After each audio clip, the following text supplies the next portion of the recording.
Bom dia, seja bem-vindo a mais um Manhã com Propósito.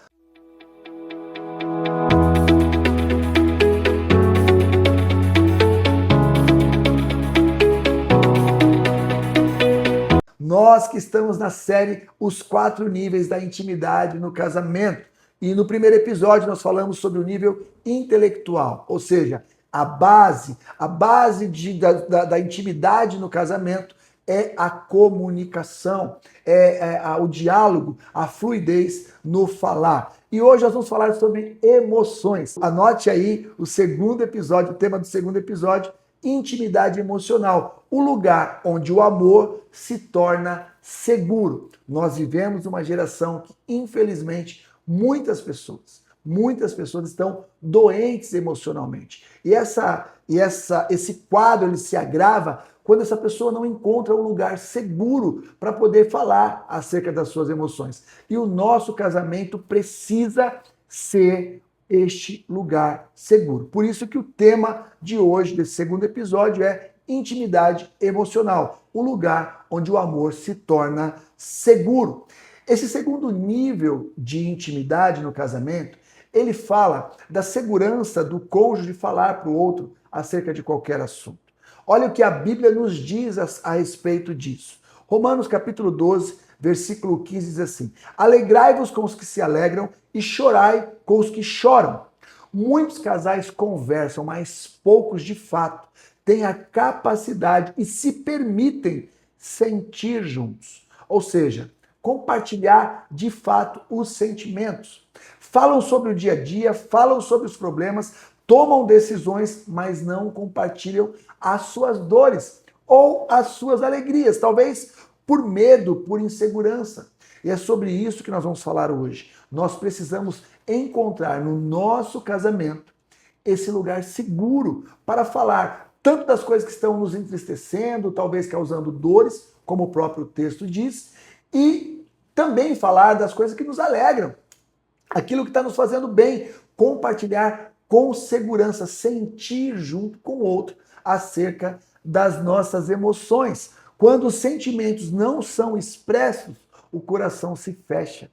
E um coração fechado, ele pode levar ao que nós chamamos hoje, na atualidade, as doenças psicossomáticas. Quantas doenças são causadas por um coração fechado, por um coração amargurado, por um coração que está aflito e não tem um espaço, um ambiente seguro para poder compartilhar. Quando os sentimentos não são expressos, de fato, esse coração se fecha. E a intimidade emocional, ela nasce quando o casal cria este ambiente seguro. Quando o casal, com leveza, trata dos assuntos das dores e das alegrias com verdade, com leveza.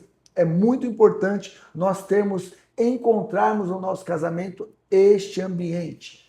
Não existe intimidade sem vulnerabilidade. E não há vulnerabilidade sem confiança. Olha que interessante. Não existe intimidade sem vulnerabilidade. Eu não posso pegar e falar que eu tenho um nível de intimidade com a minha esposa se eu não consigo ser vulnerável diante dela. Eu não posso falar que a minha esposa ela é vulnerável comigo se não há confiança da minha parte, se eu não transmito essa confiança para ela e se ela não confia em mim. Eu não sei se vocês entenderam esse aspecto, mas é muito importante pensar. Eu vou ler novamente esse contexto todo. Não existe intimidade sem vulnerabilidade e não há vulnerabilidade sem confiança.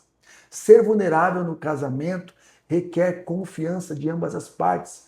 E é muito importante que intimidade requer vulnerabilidade. Precisa fazer sentido isso para você, para que o seu casamento de fato flua. E nós estamos no segundo nível de intimidade no casamento. A intimidade emocional ela é construída quando o casal aprende a se abrir sem medo e sem julgamento. É quando ser vulnerável é uma prática normal no casamento, porque não há medo, não há receio, não há julgamento. Isso faz total diferença. Essa intimidade emocional, ela vai se manifestar em pelo menos 4 situações. Em meio à confiança mútua. Então, a intimidade emocional quando há confiança mútua, de vulnerabilidade e de segurança para poder falar.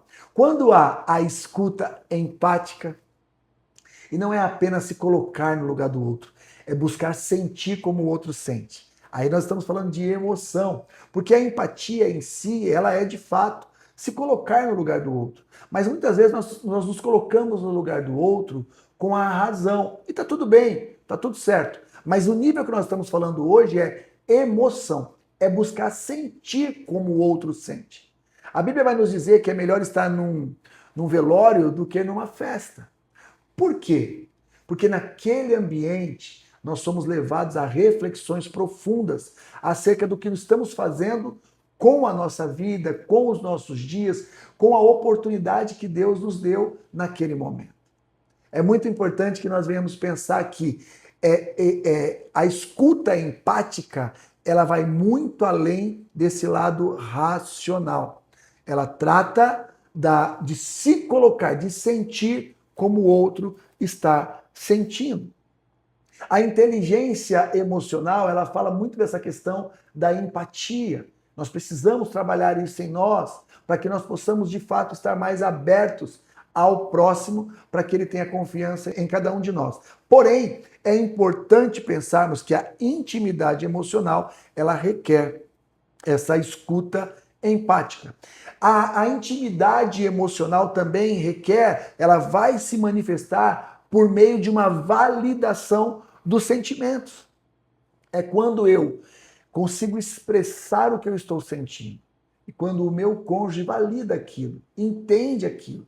Se é alegria, poxa, é alegria. Por quê? O que desencadeou? Qual foi? O que ativou aquela alegria? E se é tristeza também, porque quando eu valido os sentimentos, fica tudo claro.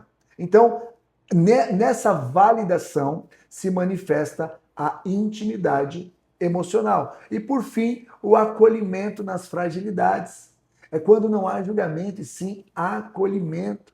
Lembra da questão da vulnerabilidade? É quando eu me permito ser vulnerável, porque eu reconheço que eu vou ser acolhido. Eu tenho a certeza e a convicção que eu não vou ser julgado, que eu vou ser acolhido nas minhas fragilidades. Quando esse nível não é desenvolvido, quando o nível da intimidade emocional não é desenvolvido, surgem barreiras, inclusive emocionais, conversas defensivas, e o distanciamento afetivo. Surgem essas questões e faz com que o relacionamento trave, pare, não avance. Então é muito importante que a gente desenvolva esse segundo nível de intimidade no casamento, que é a intimidade emocional. Para que a gente quebre qualquer barreira emocional, para que a gente de fato elimine as conversas defensivas e que a gente consiga de fato romper com o distanciamento e estar cada vez mais próximo no que tange a afetividade. Feridas não tratadas se transformam em muros silenciosos dentro do casamento. Feridas não tratadas se transformam em muros silenciosos dentro do casamento. Por isso que é muito importante haver confiança para tratar de todo e qualquer assunto. Talvez você carregue aí, mulher, homem, um trauma da sua infância que reflete hoje no seu casamento e você talvez não encontre a coragem, ou talvez você mesmo não se permitiu tratar e falar. Procure com segurança, com amor e respeito, falar acerca desse ponto com o seu cônjuge. Isso pode ser libertador no seu casamento. Alguns dados estatísticos aqui dizem que aproximadamente 80% dos divórcios têm como causa principal a desconexão emocional. É quando não há mais nenhuma conexão, é quando não há mais nenhuma liga, é quando não há mais nada que conecta emocionalmente esse casal. E aí, naturalmente, o divórcio ele aparece como uma opção. Então, nós estamos dizendo de um índice muito alto. 80% dos divórcios tem como causa principal essa desconexão emocional. Casais emocionalmente conectados apresentam maior empatia e menor índice de conflitos destrutivos, ou seja, o efeito é proporcionalmente ao contrário. Então, quando há uma conexão emocional bem alinhada bem embasada, o casamento ele tende a se fortalecer, os conflitos são eliminados, não é? E naturalmente o casal cresce. Quero deixar aqui para vocês 3 dicas práticas nessa questão dessa área emocional. Primeira dica: expresse sentimentos sem acusar. Use frases como eu me sinto, em vez de você sempre. Use frases como eu gostaria que, sabe? Isso vai abrir uma frente muito segura, muito tranquila no seu relacionamento. Segunda dica: valide o sentimento do outro antes de tentar resolver. Procure entender de fato o que o outro está sentindo. Valide, para sim, depois tentar resolver junto com o seu cônjuge. Terceira e última dica: crie um ambiente onde errar não gere ataque, mas sim diálogo. Olha só, nós erramos, nós somos falhos, somos seres humanos. Isso é muito bom porque nos dá a oportunidade de acertar, de corrigir, de alinhar a rota e avançar. Não se permita ser alguém que não gere, não desperte confiança no outro para falar acerca das suas vulnerabilidades. Então, seja esse porto seguro para o seu cônjuge, seja essa base forte de confiança para ele procurar. Então, repetindo aqui as 3 dicas: expresse sentimentos sem acusar, valide o sentimento do outro antes de tentar resolver e crie um ambiente onde errar não gere um ataque, mas sim um diálogo. Onde há acolhimento, o coração encontra descanso.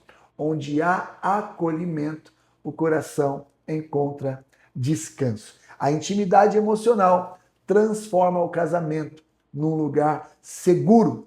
Quando o casal aprende a cuidar das emoções um do outro, o amor deixa de ser apenas sentimento e se torna um vínculo. Eu quero orar com você para finalizar esse episódio, crendo que Deus tratou aí no teu coração. Se você puder, feche seus olhos, cobre sua cabeça, vamos orar. Pai, em nome de Jesus, muito obrigado, Senhor Deus. Obrigado por esse tempo, por essa oportunidade, onde podemos falar acerca das nossas emoções. Pai, visita a nossa saúde emocional agora. Visita a saúde emocional dessa pessoa que está me ouvindo, Pai, que está me assistindo, e que se houver, Pai, algo a ser tratado, que o Senhor possa, de fato, no mais profundo, visitar, curar e tratar. Que esse casal, que essa pessoa, que esse homem, que essa mulher venha ter, de fato, uma vida de intimidade no seu casamento, emocional, bem alicerçada também. Assim nós oramos, te bendizemos, te agradecemos em nome de Jesus. Amém. Deus abençoe sua casa, seu casamento, e não esqueça, na próxima semana estaremos juntos em mais um episódio da série Os 4 Níveis da Intimidade no Casamento. Deus abençoe. Forte abraço.